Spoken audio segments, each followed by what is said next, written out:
Good morning बच्चों। Good morning sir.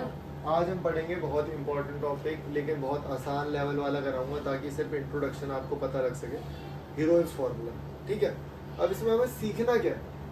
हमें सीखना होता है अगर राइट ट्राइंगल है तो कितने मजे की बात है, इसका एरिया निकालना बड़ा आसान होता है। कैसे निकालें भाई? Half into base into height,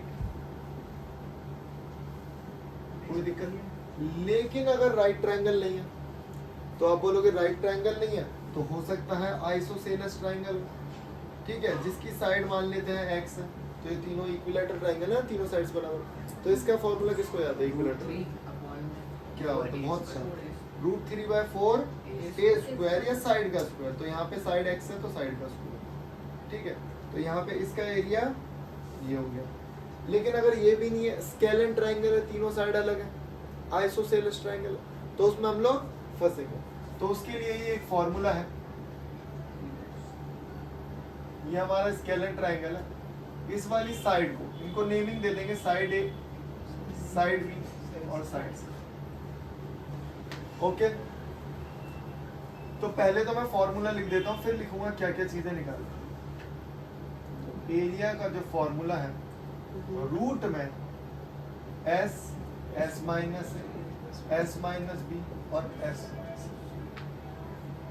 अब आप सोच रहे हो ये एस क्या है? एबीसी तो चलो ठीक है, ये सेमी पेरीमीटर। एस क्या हमारा? Semi perimeter. और सेमी पेरीमीटर, सेमी का मतलब होता है आधा और पेरीमीटर का मतलब perimeter. A plus B plus C, A plus C B plus C by 2, ये हो गया हमारा एस। तो कोई भी आपको ट्राइंगल दे रखा है, सबसे पहले आप एस निकालो। एस निकालने के बाद S minus A, S minus B formula put करो। इसके बाद बच्चे गलती क्या करते हैं, पहले सबको मल्टीप्लाई कर देंगे फिर रूट निकालते हैं उसका। नहीं, जो भी रूट निकालने आपको पेयर बना के रूट आप बाहर निकाल दिए, ठीक है। इतना उतारो, फिर मैं आपको क्वेश्चन देता हूँ सीधे, फिर क्वेश्चन से पहले ये फॉर्मूला बहुत ज़्यादा जरूरी है, इसको याद करना, ठीक है। तो भाई हमें 3 साइड दे रखी है, तो मैंने क्या बताया आपको? एरिया ऑफ ट्राइंगल निकालने का formula S, S minus A, S minus B, S minus C. तो पहला स्टेप क्या है हमारा? Find out the S. S कैसे निकाला जाएगा? A plus B plus C by 2। Okay, आप ना किसी को भी ए ले सकते हो, तुम्हारी मर्जी, ए बी और सी। तो मैं लिखूंगा 6 प्लस 8 प्लस 10, जल्दी बताओ कितना है? 24/2 12। अब मैं फॉर्मूले में पुट कर रहा हूँ, यहाँ लिखूंगा एस की जगह 12, 12 माइनस 6, 12 माइनस 8, 12 माइनस 10, ठीक है। ख्याल हो रहे हैं तुम्हें? बोल क्यों नहीं पा रहे हो? 4। अब मुझे दिख रहा है यार कि इसके अंदर भी एक 6 है ना, इसे तोड़ लूं। इसको मैं लिख दूंगा 2 × 6, 4, ऐसे ही रहना। तो फिर हमें एक छोटा सा काम करना, छोटा सा काम। 2 का पेयर बन रहा है, 6 का पेयर बन रहा है, और मैंने देखा 4 खुद एक पेयर। किसका पेयर? 2 का। कितना हो गया? सेंटीमीटर मीटर स्क्वायर जो भी दे। अब देखो, ये तो मैंने तुम्हें एक तरीका बता दिया, सॉल्व करके बता दिया। लेकिन सबसे जरूरी बात तुम्हें क्या रखनी है कि बेटा अगर आपको ट्रिपलेट्स याद है ना, तो क्वेश्चन ये इस तरीके से करना ही नहीं है।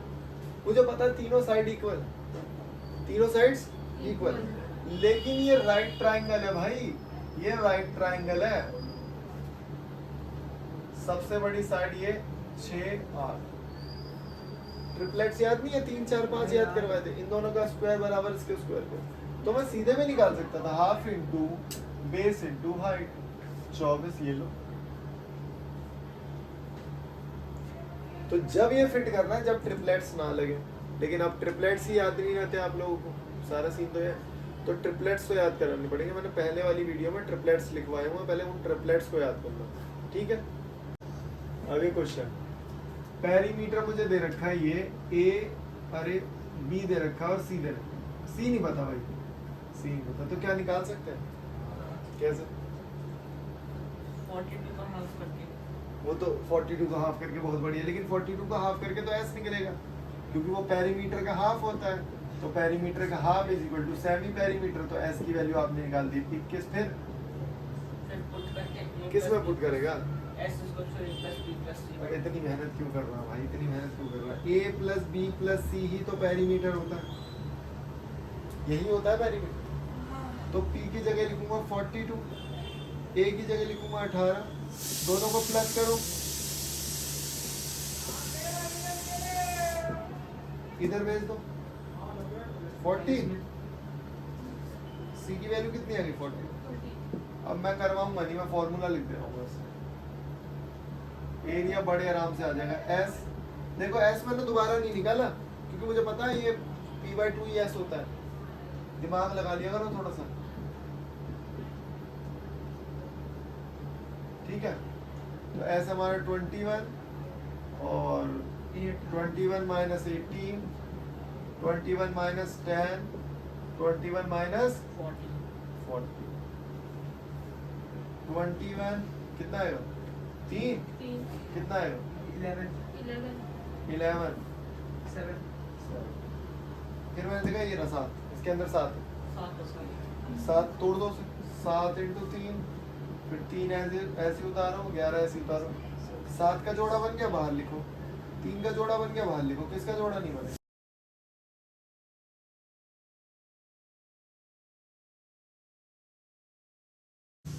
देखो, अगर कभी भी आपको साइड्स रेशो में दिखे तो क्या करना है? साइड्स अगर आपको रेशो में दिख रही है तो बहुत ही बेसिक चीज है, बहुत ही बेसिक, कि आप उसको x में ले लो, 12x, 17x, 25x। तो ये क्या हो गई? हमारी साइड्स हो गई। ये हमारी क्या साइड्स हो? यहाँ मैं ऐसे भी लिख सकता हूँ, a is equal to 12x, b is equal to 17x, c is equal to 25x, और तीनों को जोड़ देंगे तो कितना आ जाएगा? 540। इन तीनों को जोड़ दो, इन तीनों को जोड़ के कितना आ रहा है भाई? 54 ही आ रहा है। वो क्या बात है, x की वैल्यू कितनी आ गई? 10। अब ये मत पूछना 10 कैसे डिवाइड किया, फिर इस 10 को यहाँ पुट कर देंगे तीनों, तो मुझे पता लग गया a 120, b 170 और c 250। कोई मुझे बताएगा कि s क्या हो सकता है? 270। कैसे निकाला भाई? पेरीमीटर ये रहा, उसी का तो आधा करना है, 270। वैल्यूज पुट करनी आती है, वैल्यूज पुट करनी आती है, बस थोड़ा सा ध्यान ही रखना। मैं फॉर्मूला नहीं लिख रहा, मैं सीधे s लिख रहा हूँ। s माइनस है, इसमें से इसको माइनस करो, 150 लिख दे रहा हूँ, तो मैं मुझे पता कुछ नहीं आता। 270 माइनस 120, 270 माइनस 170, 270 माइनस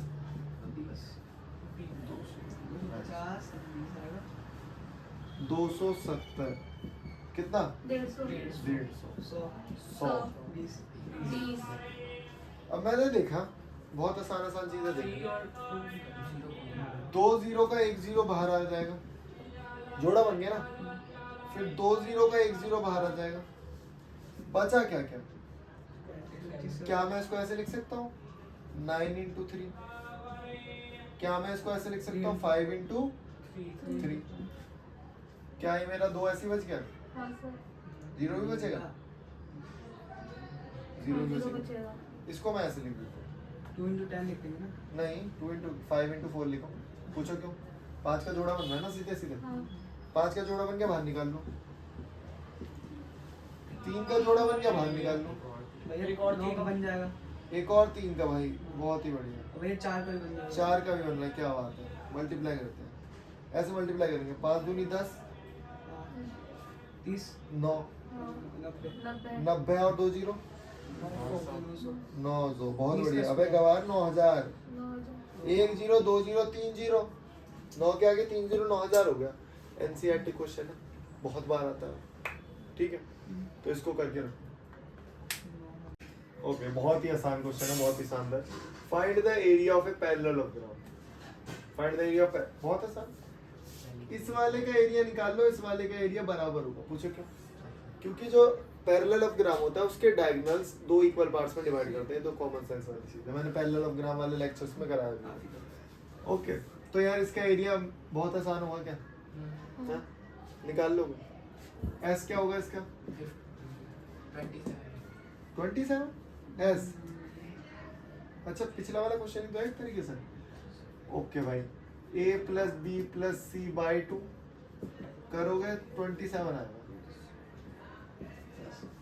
54 आ रहा है ना पिछले वाले क्वेश्चन वाले तो है। ओके एस निकल गया, फॉर्मूले में पुट करोगे, पुट करके एरिया निकालोगे, एरिया आएगा 90 सेंटीमीटर स्क्वायर। ठीक है तो यार एरिया निकालना मुझे नहीं लगता कोई डिफिकल्ट टास्क है, पूरे लेक्चर देख रहे होगे शुरू से तो एरिया तो निकाल ही लोगे, कोई दिक्कत नहीं है। अच्छा एक चीज मैं तुम्हें बताता हूँ, एरिया लेकिन ये किसका निकाला हमने? ट्राइंगल का। अगर मैं बोलूँ पैरेलल ऑफ ग्राम का एरिया कितना होगा तो एरिया हो जाएगा पैरेलल ऑफ ग्राम का एरिया हो जाएगा डबल 180। अच्छा मुझे एक बात बताना कि अगर मेरा बेस ये है और मुझे पैरेलल ऑफ ग्राम का एरिया निकालना है और अगर मुझे हाइट लेनी है तो हाइट हमेशा याद रखना, हमेशा हाइट जो होती है वो परपेंडिकुलर होती है। मुझे हाइट नहीं पता, मुझे हाइट नहीं पता, लेकिन मैंने बोला एरिया तो पता है। Area is equal to base into perpendicular height. Base कितना है? 12। परपेंडिकुलर हाइट नहीं, बताइए कितना है? 180 डिवाइड करना 15 आएगा, हाइट निकलेगी। कुछ भी क्वेश्चन नहीं है, बकवास क्वेश्चन। इसके बाद जो क्वेश्चन कराऊंगा वो बहुत आसान है, ठीक है उसको उतार। ओके बहुत ही शानदार क्वेश्चन।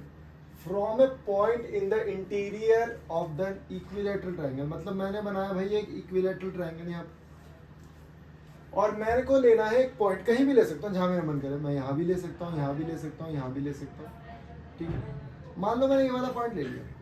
अब इन्होंने बोला है कि इस पॉइंट से परपेंडिकुलर लाइन ड्रॉ करी गई है, ठीक है भाई। एक परपेंडिकुलर लाइन ये, एक परपेंडिकुलर लाइन ये, एक परपेंडिकुलर लाइन। सबकी लेंथ दे रखी है, किसकी? परपेंडिकुलर की। एक की मान लो है 14, एक की है 10 और एक की है 6। ए बी सी, इसे ले लेते हैं पी क्यू आर। क्योंकि ये इक्विलेटरल ट्राइंगल है तो इन तीनों साइड, ये तीनों साइड क्या होंगी हमारी? सेम होगी। ए, ये तीनों साइड हमारी सेम होगी। अब मैं ना इस पॉइंट को ले रहा हूँ ओ और इनको ज्वाइन कर रहा हूँ, मैंने इनको ज्वाइन कर दिया। अब मुझे पूरे ट्राइंगल का एरिया लिखना है तो मैं कैसे लिखूंगा? ब्रेक करके लिखूंगा। मैं लिखूंगा A O B, area of A O B plus B O C plus A O C. अब ध्यान से देखना, पहले मैंने लिखा ए ओ बी, ये रहा। मैंने लिखा बी ओ सी ये वाला नीचे वाला, और फिर मैंने लिखा ए ओ सी हमारा ये वाला, ठीक है। ओके इसका एरिया कैसे निकाला जाएगा ट्रायंगल का? Half into base into height, ठीक है जी। हाफ इंटू बेस क्या है भाई? ए, हाइट कितनी है? 10। हाफ इंटू बेस क्या है? ए, बीसी का बेस क्या है? ए इंटू 40। हाफ इंटू ए इंटू हाइट क्या है? 6। हाइट क्या है? 6। ओके अब आपको क्या करना है? क्या मैं इसको कट कर सकता हूँ? क्या ये 5a हो जाएगा? क्या ये 7a हो जाएगा? प्लस 3। क्या मैं इसको जोड़ के 15a लिख सकता हूँ? ओके ये क्या है मेरा? एरिया। लेकिन एरिया का फॉर्मूला तो हमने एक और पढ़ा था, क्या? ना वो नहीं, उससे भी क्या आएगा? वही वाला बस, √3/4 a स्क्वायर। एक काम करते हैं ना, कुछ नहीं है, a की वैल्यू निकालो, इसको भेजो यहाँ पे, एक a से a कैंसिल, तो यहाँ पे कितना आएगा? 60/√3। 60/√3। ओके ये a हो गया। अब हम क्या करेंगे बताओ? इसे रैशनलाइज कर दूं? इसे रैशनलाइज करेंगे √3 तो ये आ जाएगा 60√3। क्या √3 से √3 3 हो जाएगा और यहाँ पे √3 क्या इसको काट देंगे तो 20√3 हो जाएगी। तो साइड क्या हो गई मेरी 20√3। अगर साइड 20√3 पता लग गया तो क्या एरिया निकालना बहुत बड़ा टास्क है? क्या दिक्कत है? इस वाले फॉर्मूले में पुट करो ना सीधे, √3/4 a² वाले फॉर्मूले में पुट करूंगा नहीं, लेकिन एरिया निकालेगा तो वैल्यू तो पुट करनी पड़ेगी ना भाई आपको। तो √3/4 a², इसका स्क्वायर 20√3 इंटू 20√3, एक वैल्यू कट करो आंसर आता है। कितना है बताओ? √3 3 हो गया इंटू 100 300√3। भाई ये कटेगा 500। आगे क्वेश्चन टफ नहीं था, क्वेश्चन बहुत इंपॉर्टेंट है लेकिन बहुत ज़्यादा इंपॉर्टेंट है, ठीक है, एग्जाम पॉइंट ऑफ व्यू। एक लास्ट क्वेश्चन करते हैं, बहुत ही बढ़िया क्वेश्चन। हमारे पास एक रोम्बस है, हमारे पास एक रोम्बस, इसकी साइड दे रखी है आपको 10, ठीक है। एक डायगोनल दे रखा है इसका 16, एक डायगोनल इसका दे रखा है 16। अब बोला है find the area, find the और एक क्वेश्चन और पूछ लेता हूं, अगर पूछता है फाइंड द डायगोनल, पेरीमीटर तो निकाल देंगे, वो तो दे रखा है डायगोनल, ठीक है। अब ध्यान से देखो, फाइंड द एरिया, तो एरिया निकालना बहुत आसान है। पूछो कैसे? 3 साइड पता है, क्योंकि पैरेलल ऑफ रोम्बस एक पैरेललोग्राम है, क्योंकि रोम्बस एक पैरेललोग्राम है। अगर रोम्बस एक पैरेललोग्राम है, इसका मतलब एक जो डायगोनल होगा वो उसको 2 पार्ट्स में डिवाइड करेगा। इसका मतलब अगर मैंने इसका एरिया निकाल दिया, अगर मैंने नीचे वाले का एरिया निकाल दिया तो दोनों का एरिया होगा बराबर। तो बस आप नीचे वाले का एरिया निकालो और ट्वाइस कर दो। लेकिन मैंने पूछा डायगोनल क्या हुआ, तो एक छोटा सा कंसेप्ट तुम्हें याद रखना, छोटा सा कंसेप्ट तुम्हें बताया किसी को?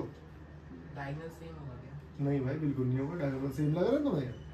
वो 90 डिग्री बाइसेक्ट, हाँ वो 90 डिग्री में बाइसेक्ट करेंगे। तो मैंने बोला ये बड़ा वाला जो डायगोनल है वो कितना है 16 का, तो ये कितना हो गया हाफ। जब 90 डिग्री पे बाइसेक्ट करना है तो मैंने इसे ले लिया O, और ए ओ मैं ले लूंगा ट्रायंगल